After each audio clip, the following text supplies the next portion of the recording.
Don't click that next button. Don't even think about clicking on a different podcast because that is Effin' Weird is here to bring you a wealth of knowledge today.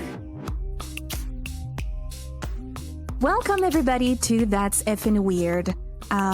Today I have a bit of a weird one for you. I've been doing some digging about Indiana. I know it's not the most thrilling state, but I thought I could bring some cases for you. But before we jump in, who do I have with me tonight? Stevenson Longbottom. And I'm Clark, aka the Reverend Michael Snakebite. All right, thank you guys. Before we start, have you ever been to Indiana? Have you ever had the pleasure to drive through Indiana? I have not. I don't blame you. I have not either. I'm gonna be brutally honest. I don't know much about the state. Is it the corn state? Yes, Okay. There's a lot of corn in there. There's a lot of soybean. Or am I thinking of Nebraska? Yeah, Nebraska's the corn. Yeah. Okay. Yeah, you're Nebraska's... right. Okay. What is Indiana's moniker? The Crossroad of America, something like that. Because you just drive through and no one will stop here. Let's be honest. It's just very flat. There are fields after fields. There's not a lot going on. I'm not gonna lie here. As some of you may know, listeners, I am not from the United States, as you could tell by the very interesting accent. And I moved to the United States about 6-7 years ago now, and I still have family members ask me, why? Why Indiana? Out of all the places. Wait, so you still have family that are back home? Like you're here by yourself in the States? Oh wow. Yep. I did not honestly. I I sure did not am. know that. Mm-hmm. It is just me. I came here to meet my husband, and every now and then I still regret just how many cornfields I see every day. Did you do any sort of research into Indiana before coming to the States, or no? I did, because I just wanted to find cool places to just experience as my first trip to the U.S. I didn't find a ton. No, that's a bit of a joke. I could have done more than I did on my first visit here, but you know what? I had a good time. The first time I came over this summer for a couple of months, and we ended up going to what's it called? It was a music festival, and it was like the last year that they were doing it, and it was great. And now, of course, the name is gonna escape me. Mm-hmm. Dang it! Well, when you think of it, just let us know. Yeah, I will. Like about halfway through the episode, I'll be like, yes, that's what it was. So yeah, I've come to love Indiana. It's definitely one of the states. Definitely is. But yeah, no, it's beautiful in its own way. But the food isn't too bad either. What is Indiana's food known? Like, because I know, like, okay, the South, the barbecue. What is Indiana known for as far as food? Immediately I want to say tenderloin. I think is pretty, like, it's kind of a staple food. And there's a lot of Southern influences too, honestly. Oh, okay. Especially where I am, around Indy, there's a lot of South influence in food, for sure. Okay.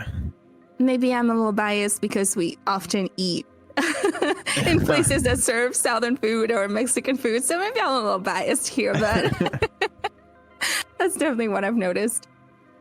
All right, so let's see what I have for you tonight. At first I wanted to go through, kind of 10 weird things about Indiana, and I couldn't find a list that was kind of fun to go through or had like kind of variety of true crime, mysteries, haunted cases, and just weird factoid about the state.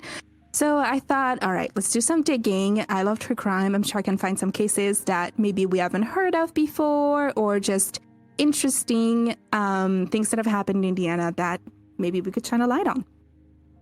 I ended up finding a few topics that I'm not sure you've heard of, because I didn't want to do, the known cases, for example, the Delphi murders, that I'm sure you've heard of.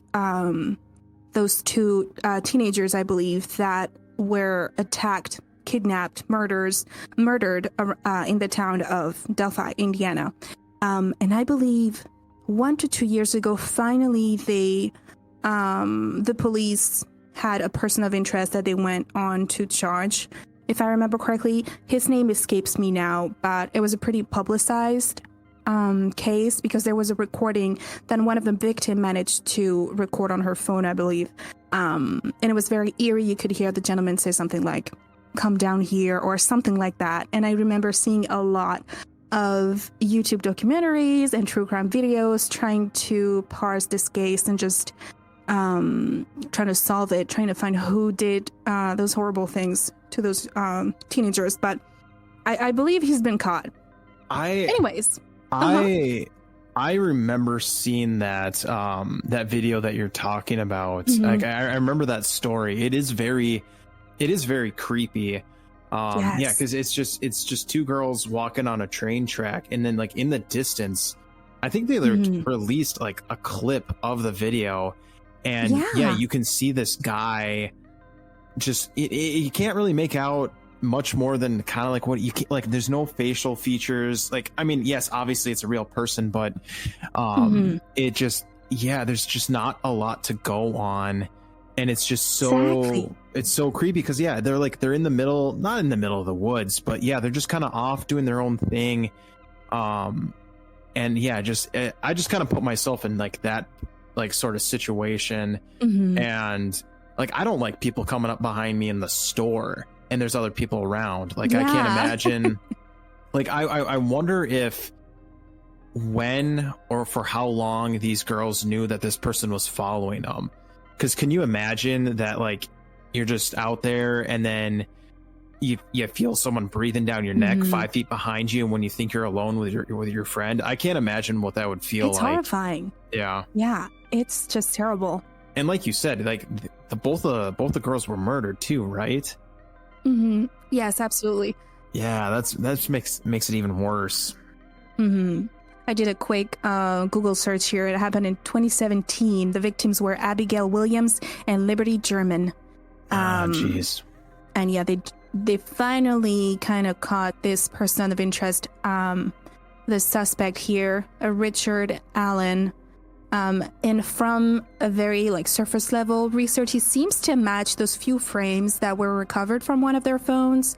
Yeah. So yeah, that's very eerie. And like you said, I don't like people in my business. I don't like people coming up, in my vicinity and within, like peripheral vision. So I can only imagine how creepy and unsettling it was to just, you're having a good time with your best friend. You're going out to the woods to just kind of escape being at home with mom and dad and being followed by this creep.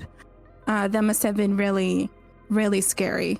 Yeah, definitely. Alrighty. Well, the case I found that's a little bit less known. It happened not too long ago, 2019, in Avon, Indiana. So right around central Indiana, next to Indianapolis. I'd never heard of this case before. In 2019, I would have been in the United States by then. I've always been kind of a true crime junkie, but I've not heard of this disappearance and murder. The name of the victim is Neja Farrell, and she was a mother that disappeared in the early morning hours. She was on her way to her job, and she never made it there. Very weird case. I'll start with the little introductory blurb here that I found. Neja Farrell never showed up to her job orientation in March of 2019. A month later, her foot was found in a retention pond 150 miles away. What happened to her?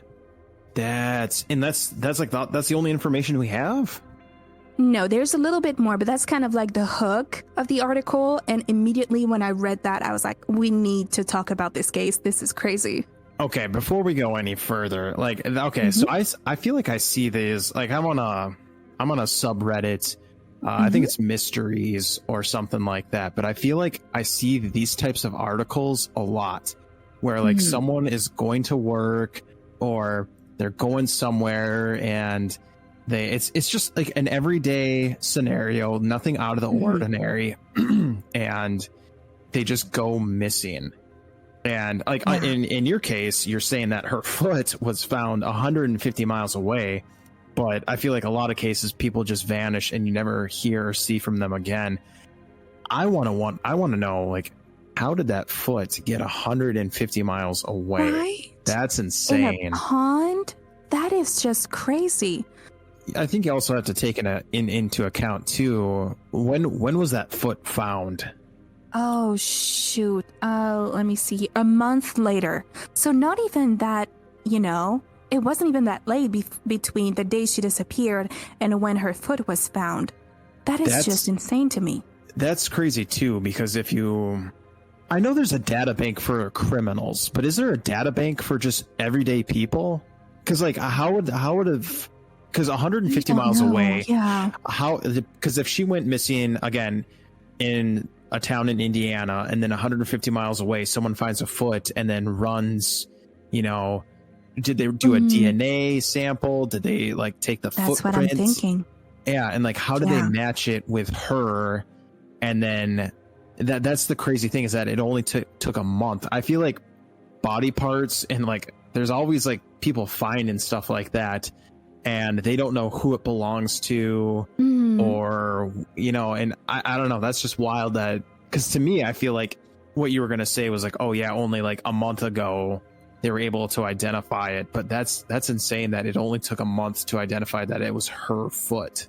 It's such a weird connection to make, and I'm sure that there's probably a database with the DNA description of people that have recently been missing in the state, or in the general area, but the fact that her foot made it 150 miles north of where she disappeared, it is truly something. I can't even make sense of it. I'm trying to think of what could have happened for, her body to end up there, and only her foot. Like, I mean, did they find like the vehicle she was in? Did they find like any of the other body parts? Like, so yes, let's see. Let's backtrack a little bit and see the details of the case here, what we're working with. So I'm going to continue reading from the article here. Naja Farrell left for an early morning shift at Panera Bread, northwest side of Indy, which is, every big city, every major city is going to have areas that are a little sketchier than others. But she was just going to work at a Panera Bread. She just started, but she never made it there. Her car was found in a shopping center less than a mile away. So I want to think, all right, did she make it there? She drove there and something happened? Or could it be that something happened to her beforehand and the perpetrator drove her car away from the scene? That sounds like a carjacking maybe or something. I will say the fact that her car wasn't found at the Panera Bread, that's something to think of. Why was it at a shopping center parking lot, a block away? Yeah, that's so, like, it makes you wonder, like, because you always hear about people like having like secret lovers and like, like, did she get into somebody's car? Like, did she meet someone at this shopping center that she was hooking up with? I'm not saying, like, I don't know if she's married, has a girlfriend, boyfriend, whatever it is, but could it have been something where she met somebody and like is there any like shopping mall camera footage or anything like that in your research that you did? I haven't found a live feed, only pictures of the location. And you have to keep in mind that this was early in the morning. She was supposed to be there around 5 a.m. So it was early morning shift. Okay. So she was probably in that area early in the morning. One of the still shots from the CCTV that I found is around 3:15 a.m. So maybe that's a little early, in my opinion, to show up. But considering that, for all intents and purposes, she was a very regular lady. She was a stay-at-home mom for a while. But now she'd recently taken this new job. And she had a partner she was looking to get engaged to. So she was just trying to get out of this, maybe a bout of poverty, and she's trying to make a living, trying to find a new job to make life better for her children. So it's just so heartbreaking that this happened to her, seemingly without rhyme or reason. I think it makes you scratch your head and wonder, because you always hear people of like in situations where like they have this secret double life, and it's like, oh, I never knew that they were doing this. And that's why I bring up like, okay, maybe they met someone online and they were meeting them there, but at 3:00 in the morning, that's such a weird time. To me, it seems like she was just doing her normal day-to-day routine, not anything out of the ordinary. Now, do you see anything, or like the frames at the CCTV? Gosh, I don't know if I said that correctly. CCTV. Does it show her getting out of the car? Does it just show her car parking there or anything? Is it just like a still frame of her car? So here's what I'm looking at. I have a still frame from her leaving her apartment complex. And then I have another picture which seems to be a crime scene picture from her car, which seems to be in perfect condition, at least from this angle here. So that's what I'm able to see. The only other pictures that I have access to here are from the retention pond a month later. But it just doesn't seem that they were able to find anything else between her leaving her apartment complex and arriving at this shopping mall that would indicate that anything, nefarious happened to her. So it shows her leaving her apartment complex. He headed out around 3 a.m. and then her car was found there in an empty parking lot because, of course, it was so early in the morning. Now, here's another detail. So she leaves her house early in the morning, right? She didn't show up at her job, but her next of kin, which would have been her mom at that time, wasn't notified of her absence not until later in the day when she didn't show up to pick up her sons from school. So at least 10 hours, I want to say, in that in a ballpark, 10 hours, nobody really noticed or notified rather anybody that she was missing. So a lot could have happened in that time frame between her leaving her apartment and finally her mom, Paula, being notified of her absence. There's not to get too off topic or whatever, but there are I can't remember what the documentary is. I think it was on Netflix. But it did talk about a serial killer that would go, like, he would drive hundreds of miles to like abduct people and then drive like it's completely in the opposite direction, and like he was just all over the place. So is it possible that she got abducted randomly and then driven 150 miles away? I mean, obviously something happened to that extent.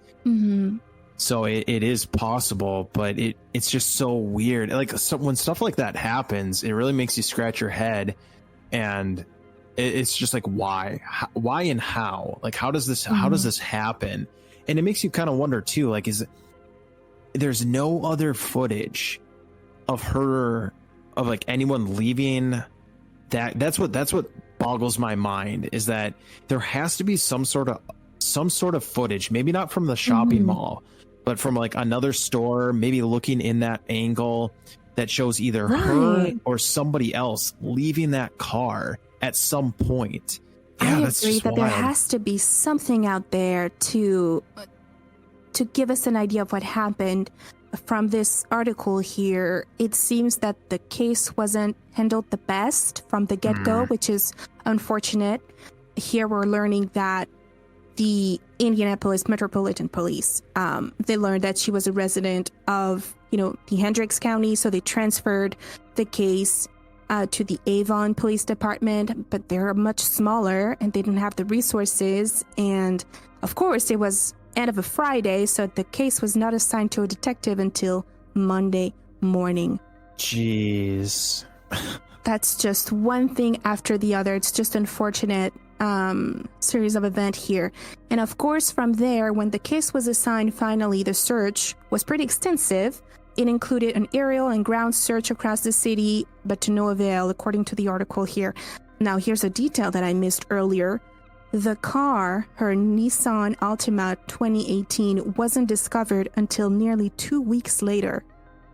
Whoa. Wow. Wait. So that car in the parking lot of the shopping mall was not discovered there for 2 weeks? Exactly. They only connected the dots 2 weeks later. So it's very possible that... Oh, holy shit. That's crazy. Mm-hmm. That's what... Good grief. Wow. Because I was under the assumption that it was like she left for work at 3 o'clock in the morning or whatever it was. And then from there, car was parked at the shopping center that same day. I mean, it very well could have been, but right. You're saying that it wasn't identified until 2 weeks later. And then you run into the issue too, where it's like, okay, yeah, these places aren't stockpiling weeks and years of footage in case if something happens. It probably has like a 24-hour reel, and then after that 24 hours it gets deleted. And if you don't, like, if no one needs it or anything like that, then it's gone. I just find it so hard to believe, because we live in such a digital era that people are always taking photos and always taking videos. Something like another piece of the puzzle can't be solved as how she ended up that far away. I don't know. And it's, I want to say there has to be at some point someone that was like, okay, we need to tow that car. Yeah. It's been here for 2 weeks. Exactly. So, like 2 weeks. That's a long time. Right? Like there has to be a mistake here in how it was handled from multiple, people, of course. But it's just unfortunate that it just amounted to this case never being solved. This kind of reminds me of two things. Kind of like, like the fact that it wasn't being handled. There's another documentary on Hulu. It was about a girl who wants to be a vlogger, and long story short, her boyfriend ends up killing her, yada yada. But they get into a huge argument, and the video of the police cam or whatever gets put online, and everyone's like, the police handled it very poorly, yada yada. Long story short, there's another vlogger who's with it. I don't know how, and this is why I bring up, it's like the whole digital era thing. This vlogger is within the same area as this girl, and they videotape the van that she was in, doing all these vlogging stuff with her boyfriend, like the day that she was murdered. It's insane. So that's why I bring that up, where it's like, if that vlogger can be in the middle of a nowhere and another vlogger just happens to like capture video of like the van and like where she got murdered, there has to be something pointing to like who or how she got from point A to point B. I mean, obviously it's going to take some digging. Yeah. And kind of like what you said at the beginning of the show too, is that like these are a little bit less known cases. This is something that my wife and I talked about too, because in that documentary, she got a lot of hate because of like how the news was like, oh, people go missing all the time, so why does this like girl get to be, why does everyone care so much about how she went missing and everything? And it really is like, I was trying to think about that too, and I'm like, why do some cases get more attention, coverage? Like how does that happen? And it's like, it almost seems like it's just the story, and is it super interesting, and is there like lore and a mystery, and like it's as sick as this may sound, it's entertainment. People want something that's going to pull them in and entertain them, and like they're not going to want to, if it's boring, people aren't going to want to listen to it, or they're not going to pay attention to it. But this is insane. Like I find this to be very interesting. It's sad that it happened, and by no means am I saying let's make a Hollywood movie out of this or anything, but I bet you if this were to get the same attention as other things, I bet you more dots could be connected and everything. So yeah, I totally believe that. And I think there's something to be said about, well, all right, she was already an adult, she wasn't a kid, so maybe that's not going to make as much clicks on a news website. You have to add to that, all right, well, she's a person of color, so now maybe that's not going to attract the right audience either. She disappeared in the certain area of town. Now maybe people are not going to care as much because maybe the crime rate in this area is just higher. There's so many factors that make it so heartbreaking that a lot of cases like this just never get the attention that they deserve or the coverage that could help move the needle just a little bit closer to the case being resolved. Agreed. So that leaves us to what happened in April 2019, 2 months after Nija went missing. Police got a call from the Crown Point Police Department in Indiana, which is north of the state, closer to the Chicago area, about 2 hours away from Avon. 2 fishermen at a pond of I-65 and 109th Avenue had discovered human remains. And we said earlier it could have been DNA. Maybe they tested, some fingerprints or some. No, it was actually from the severed foot that was pulled from the pond. It was the tattoo that matched Nija's. It was her name, so it made things easier to identify that it was her foot. No other remains were found, it's just so puzzling to think that the only thing they found was her foot. And after confirming that the body part belonged to Nija through DNA testing, authorities launched a thorough search of the pond and surrounding areas, but did not find any additional clues. Since the last discovery of her remains, there has not been any new information or breakthroughs in Nija's case, and no other remains have been discovered. That is just sad. I can't find another word for it. So don't want to be morbid, but like what condition was this foot in? Like that means that she had been dead for, you know what I mean? If Goodness. I don't know for sure, 100%. That's something I've not studied a lot into, but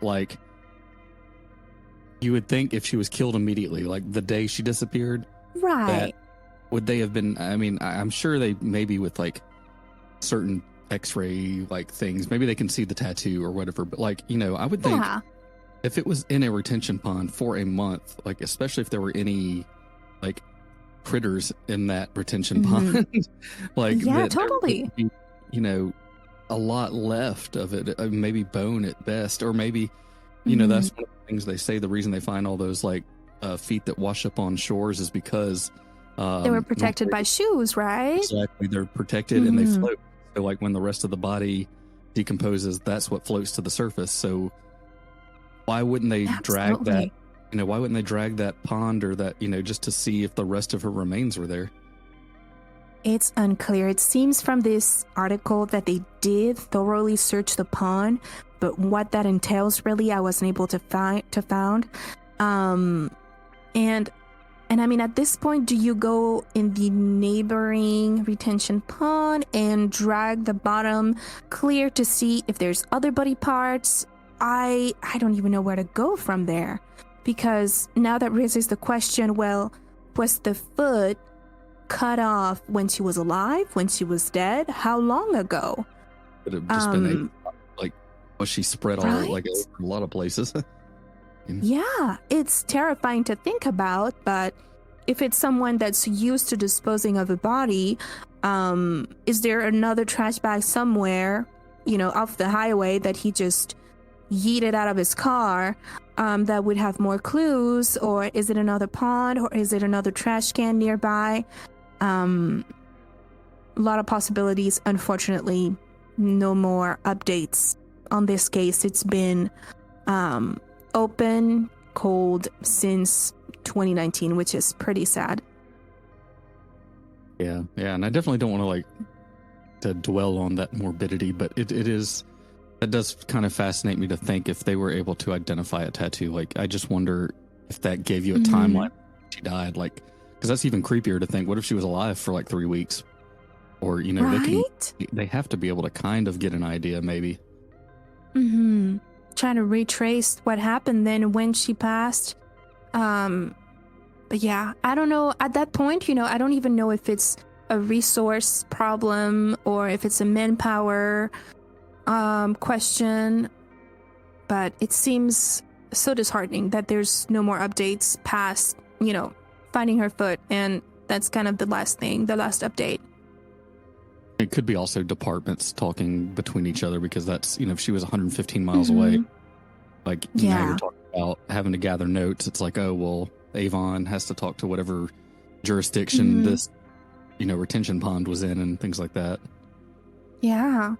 And we're not talking next door. Between the two, there's 2-hour drive. I don't know if the communication was as clear as it could have been. Yeah, I don't know. She didn't cross state lines, though, did she? Or like, was the...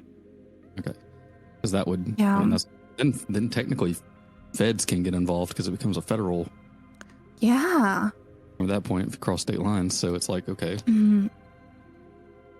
Well, now you know what? I'm wondering if there was other body parts found in Illinois or, on the other side in Ohio. I wonder, was the communication good enough that it would have linked to her disappearance and murder? Or is there, a piece of her over there across the line and we just don't know that it belongs to her?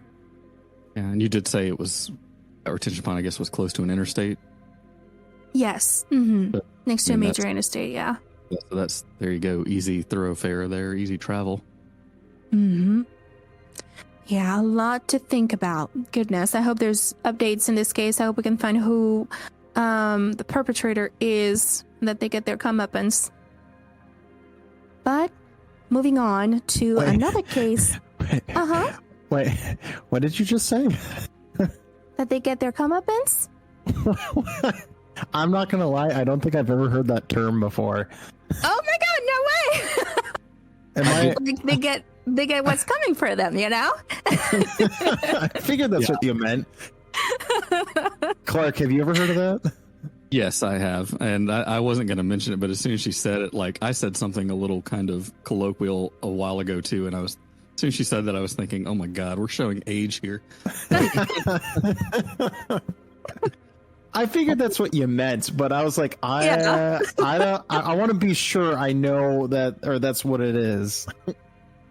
I hang around old people, so I'm gonna catch those old phrases for sure. Oh, that's funny. All right, here's the second story that I found. I'd never heard of this case either. This is gonna be a quadruple disappearance that leads to a quadruple murder. A case that took place in 1978. I was not born.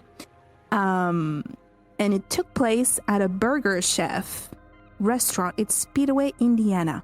Now, I don't believe if it was a chain. I've never had anything from Burger Chef. It seems like the name of the place sounds like what a movie would call a diner or something like that, to not, get a copyright claim on like a Burger King or something like that. Just call it Burger Chef. That's believable enough. Burger Chef. So this case happened on a Friday, November 17th, 1978. 4 employees of a Burger Chef restaurant in Speedway, Indiana went missing. Originally, it was believed that it was a simple case of petty theft that scared away the employees. However, the next day it became clear that this robbery kidnapping escalated into a quadruple homicide. Scary stuff. Now let's learn a little bit about our victims here. So we have a Janie Freight. She was a 20-year-old Burger Chef employee. And then we have a Mark Flemons, a 16-year-old Burger Chef employee. As well as Daniel Davis, as well 16-year-old. And Ruth Shelton, who was 17. So a pretty young crew. All of them employees trying to close up shop on a Friday evening that end up disappearing and eventually murdered. Pretty scary. I've heard of this case before. You have? What do you know about it? I remember some of the details once we get to the killing part, but yeah, basically it was like they were working a night shift and a witness had seen like two strange dudes like hanging around outside, and basically it was like the next morning, I guess the opening shift came and like their cars were still there or something, or none of the people had closed up and like some money was gone or whatever. So and they ended up finding them like in the woods later, and yeah, and when we get to that part, I'll remember like some of the I'll say some of the details, because I kind of found the homicide part strangely interesting. I agree. It seems like one of those cases, you know, that's very intricately written and would make the perfect plot for like a season 5 of True Detective. This is what this story is making me feel. It's very interesting. It could almost be an X-Files case as well, actually. So let's read. Little is known about what went on inside the restaurant when the two perpetrators broke in, but investigators have come up with a substantial timeline regarding what else happened that night. First, the Burger Chef restaurant closed at 11 p.m., business as usual.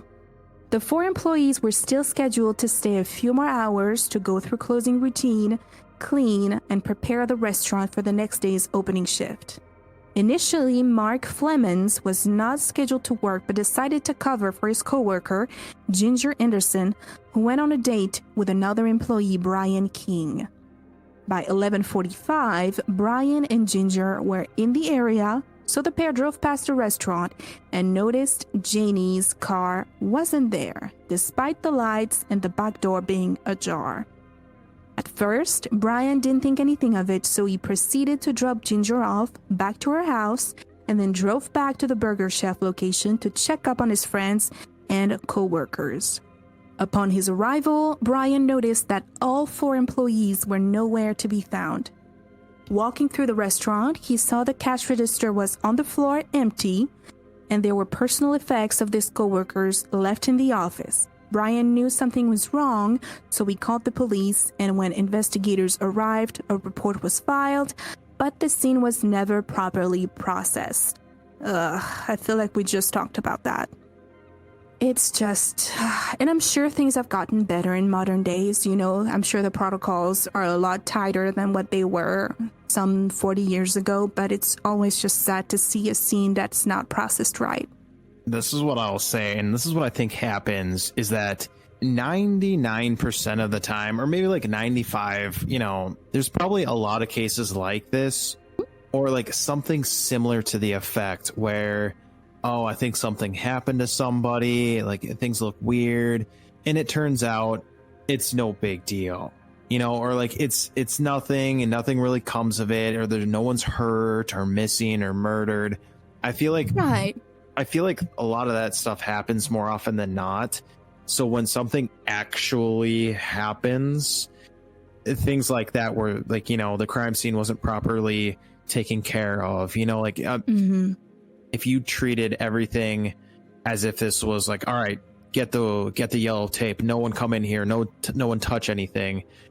I think like everyone would get super exhausted. Now, again, like if it's a crime scene, treat it as such. I'm not saying don't do your job, but I just feel like more often than not, when someone gets called that they think something bad has happened, 9 times out of 10, nothing really bad did happen. And I think that's why we just saw, like, again, that's why in the 2 cases they were kind of similar. Like, why did someone get put on the case on Monday when this happened on a Friday? I thought detectives work 24/7. I thought there was no like off switch or anything like that. So that's just that's what I think is going on. Yeah, it's unfortunate, and in this case, there's also like the assumption from the get-go of what the direction of the case, like of what happened, seemed to just kind of push the detectives at that time to not treat it as like a kidnapping / murder. Here it says that Janie's car, her Chevrolet Vega, was not in a parking lot. The register was cleaned out.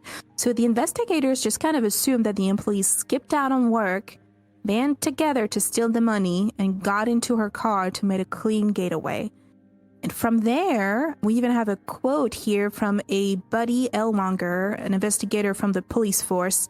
He said, "We screwed up the investigation. from the beginning, end quote. Any vital evidence of what actually took place was accidentally destroyed in the cleaning process of the restaurant, and no photos were taken that night because they simply didn't believe there was a crime scene.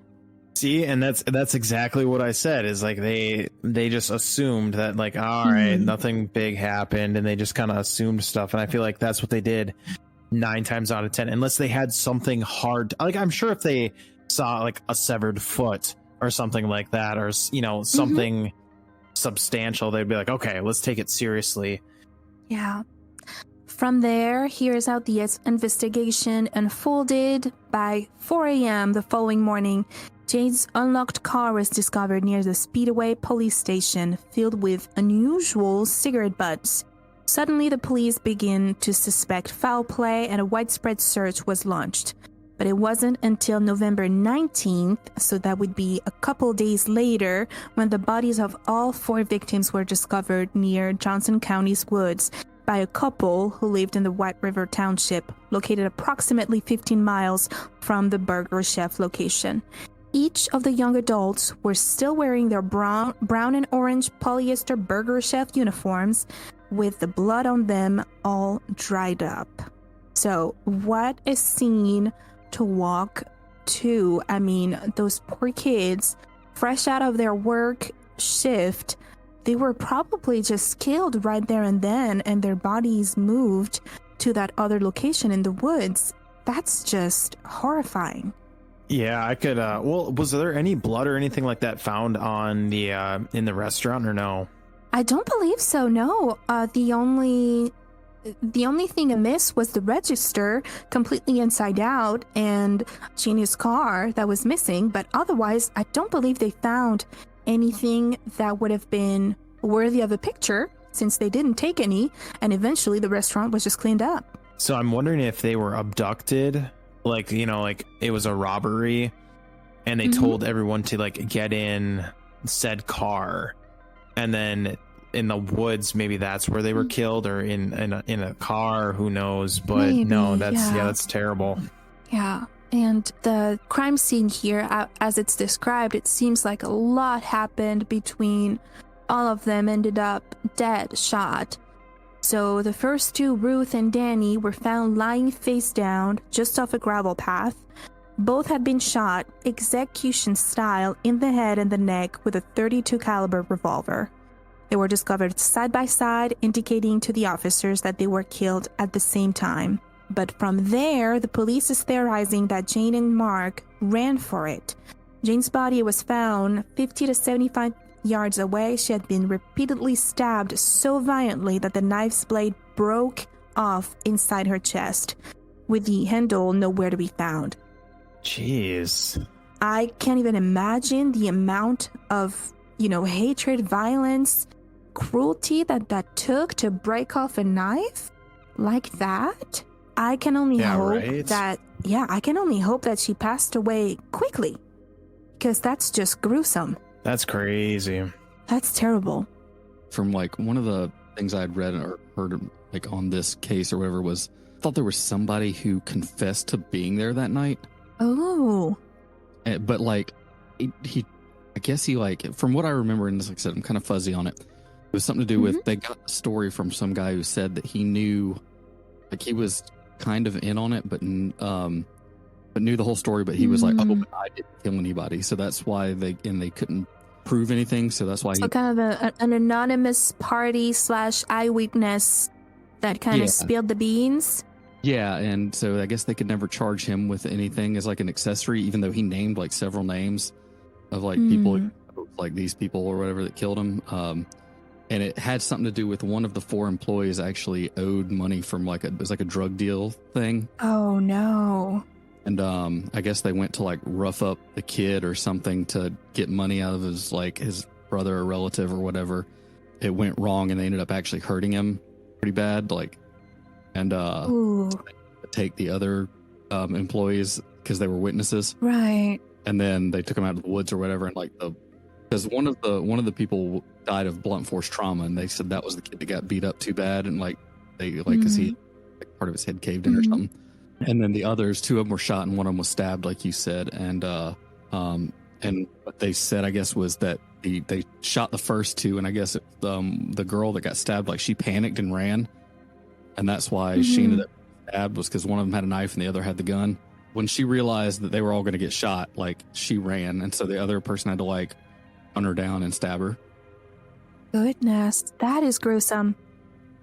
That isn't. Yeah. But see, now I'm just wondering if the initial motive here was to get that money back. Why did they leave, their watches, their belongings, money still on all the victims? Do you think they just panicked and ditched the bodies like that? Well, I don't know. This is just me. Maybe Right. they probably weren't thinking in the moment because it was all going fast. They had to eliminate witnesses and everything. Probably obviously didn't go the way they were expecting it to go from the beginning, if that's the real story. Right. But also maybe they just didn't want to take stuff like watches and all because that would be traced back to the owners. So like you can't really flip those. If you take that to a pawn shop or something like that, it's probably going to eventually get tracked down. Yeah, that's something, I guess, if they find out that jewelry or watches or something was missing, I would imagine that's the first thing police would do, would be like check local pawn shops and stuff. Yeah, you would think, but I'm not too sure, since they didn't think that the crime scene was worth saving or even photographing the day it happened. Would they have had the wherewithal to just track down those belongings? Who knows? In the last portion of the article, there's a mention of this eyewitness here that came forward by November 23rd, and they gave a description of two men they saw suspiciously hanging around the Burger Chef restaurant before the attack. Next day, the police recreated and then released clay busts of the two potential suspects.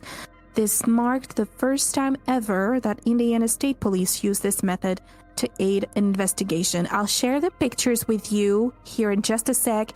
They are kind of creepy. I'm not gonna lie. That is a very strange way to share a potential image of suspects. It looks super eerie and creepy and don't like it at all. I think it's in the eyes. Don't like it. Yeah, I mean, I will say they definitely gave the old college try, but those definitely look like they look like aliens. I'm not gonna lie. I mean, so I kind of dig it. Bless the person, the artist that had to recreate those busts, because I'm sure it wasn't easy. But goodness. Also, I put a photo in the podcast photos of Burger Chef. Oh, I love that. This is going in the thumbnail. Yeah. Yes. And listeners, Burger just a Chef. small reminder here, if you'd like to join our Discord, links should be in the description. So feel free to join the fun and you'll see all the pictures and weird clay busts that we share. I just because I don't want somebody to come back in the comments later and call us out on it. So the guy that confessed, his name was Donald Forrester, and he actually did say he was involved in murder. He actually was already in prison. And why does that name? That sounds like a very familiar name. Why? Sure, it's not sticking out to me, but yeah, apparently he was already in prison and he was about to get transferred to another prison, and he did not want to go to it. So he confessed to those murders in exchange for not being sent to the different prison. So he said that he actually shot two that were shot. He claimed to be the shooter. Oh, wow. He said he did actually accurately describe the location of the bodies and knew about the broken knife, which was not publicized in the news. It became, they released the image only in 2018, so way later. So I would totally believe that this guy was involved somehow. That is crazy. Wow. Can't believe it. Well, you know what? I'm glad there's a resolution to this case. And I hope he told the truth, not to just get leniency, but that he actually repented and told the truth about this quadruple homicide here. What a gruesome case. Let's see here. Let me switch tabs. Now, the final story that I have today is a bit of a chunky one. There's a lot of details. I'm not sure we'll get over everything, but I just wanted to mention it because I love this story, and I love that there's even a documentary/mockumentary about it. Have you heard of the Demon House in Gary, Indiana? Does that ring a bell at all? Is this the same demon house that Ghost Adventures bot or like absolutely, did an investigation in. Okay, I have not seen it, but now that you mention it, I'm probably gonna watch it just because the show was good. I'm not gonna lie, that show was good like the first couple of seasons, but then it's just gotten so ridiculous. Agreed. But yes, and now I have to be careful that I'm remembering right.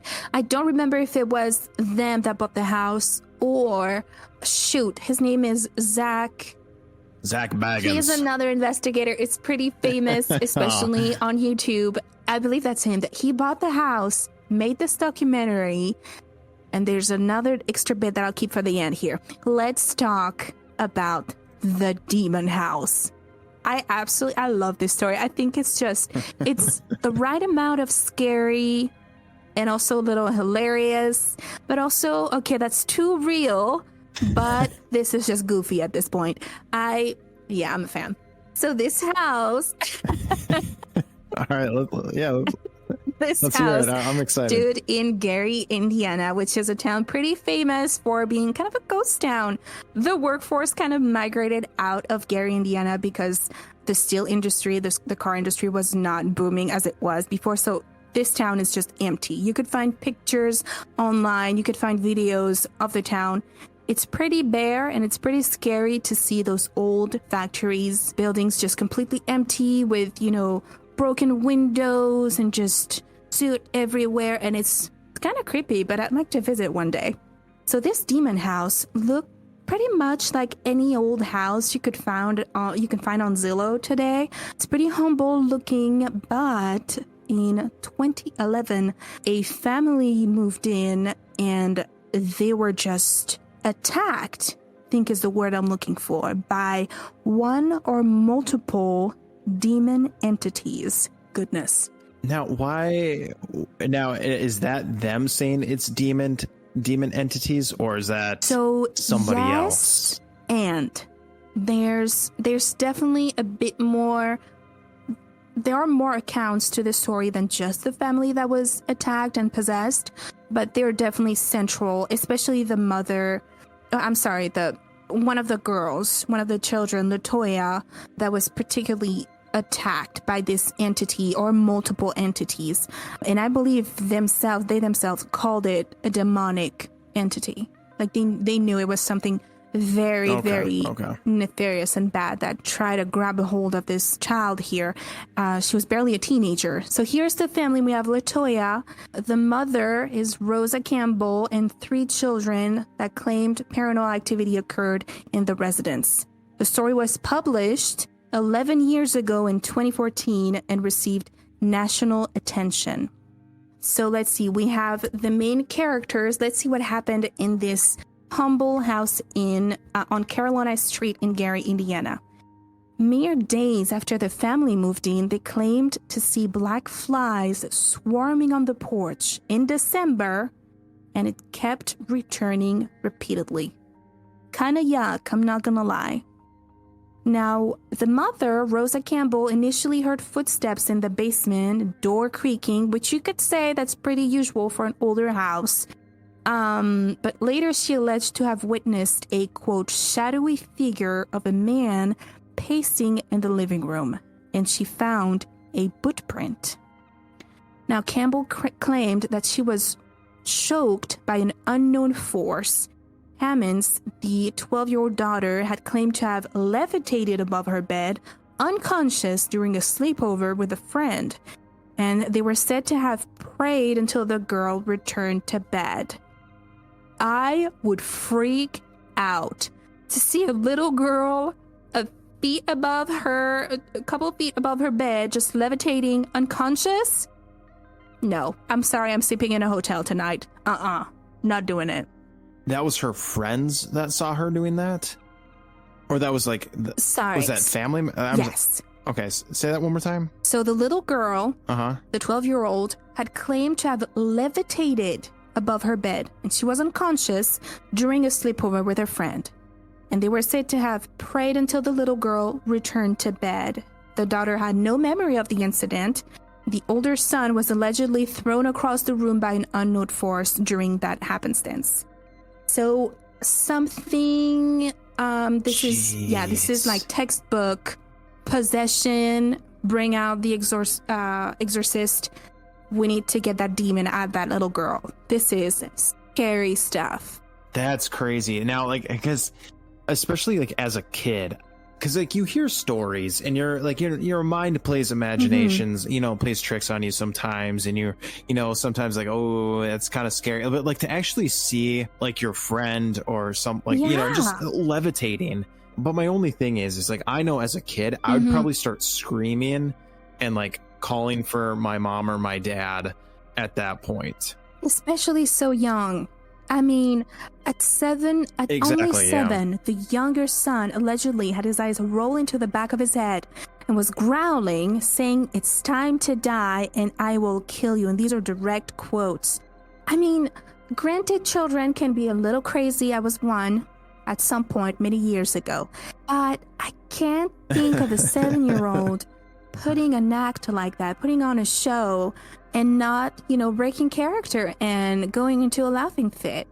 So this is truly scary stuff. Mm-hmm. So the family reached out to their physician, which I think it's a pretty sensible thing to do. Now, I will not try to pronounce his last name, but it would be a Jeffrey O. I'll just say the first initial.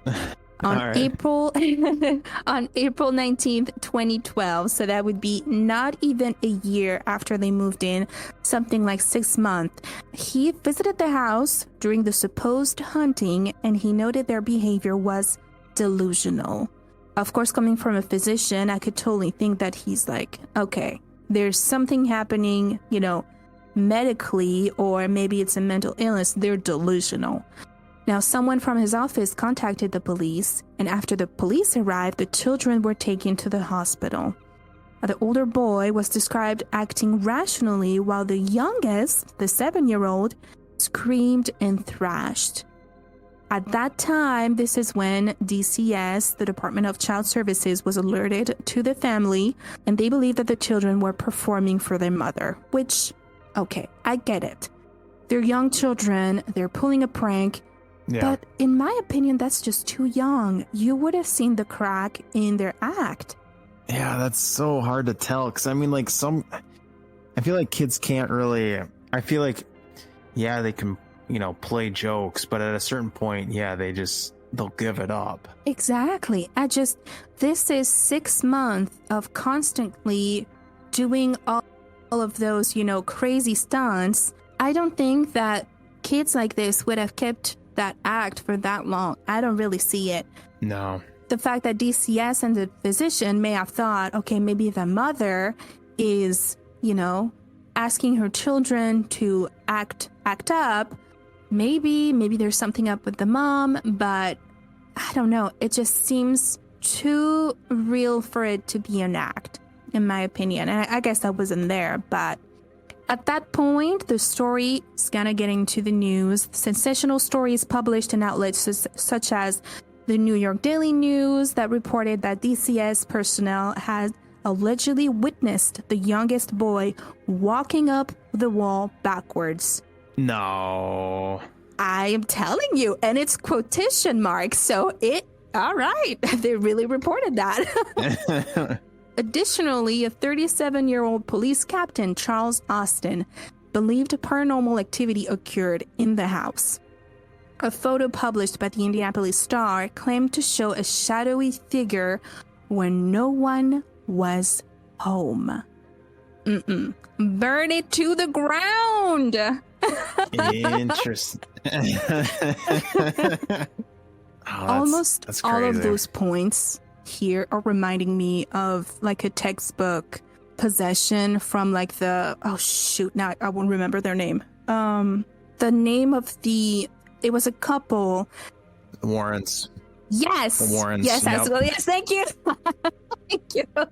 And I was thinking, I know where you're going with this, because I was thinking the same thing. Is it that like one house in England where that girl was like levitating? Mm-hmm. Yeah, I was thinking about that too.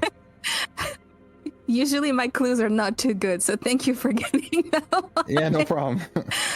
But yeah, it definitely sounds like a textbook possession where okay, we're speaking in tongues, we're saying things that we don't usually say or that just sound out of character. There's crawling up and down the wall, there's levitating. It's like, yeah, this is it. Check, check, check. Bring the exorcist. Mm-hmm. Yeah. So yes, they did. The family hired Reverend Michael, how do I say that? Maginot, to perform an exorcism. He interviewed the family on April 22nd, 2012. Again, we're barely 6 months in. And he concluded that they were being tormented by demons. Plural. Goodness. He eventually performed 3 exorcisms, 2 in English and 1 in Latin. 1 exorcism was performed on the young Latoya Ammons.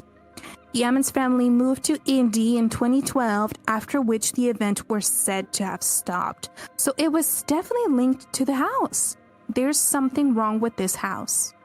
So they were able to cleanse the house then, correct? Or did they just cleanse the family and the family left? Here's what I think happened when they left in spring of 2012. I think the priest maybe severed the link between the family and whatever entity was kind of taking a hold of them. And when they left, it stopped. But of course, the story doesn't stop there. I'm glad that the family was able to, shake off this possession, even if it was just, that they were just, like the physician says, delusional. Maybe they just saw things that weren't there and they were just uncomfortable in that house. I'm just glad that whatever happened stopped once they moved out. But of course, as we mentioned earlier, a certain paranormal investigator, Zach Bagans, ended up hearing about the story and promptly making a call to buy this house. No sighting, he just bought it just like that. And if you go on YouTube, I'll give the link out here if you want to watch it together. There's a trailer for a documentary/mockumentary that he made about the house after purchasing it. Let me put it in Weird Things Across the Internet if you'd like to give it a watch. It's only a couple minutes.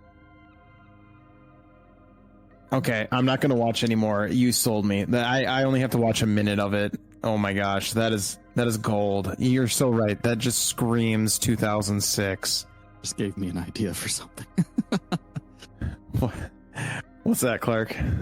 Nothing. Y'all keep going. I got a surprise for you. I'll be right back. Okay. All right. What did you think about the trailer? I only watched a minute of it because you had me sold. I don't want to watch anything else. It looks amazing. Yes. It's classic Backzagans or Zach Baggins, whatever his name is.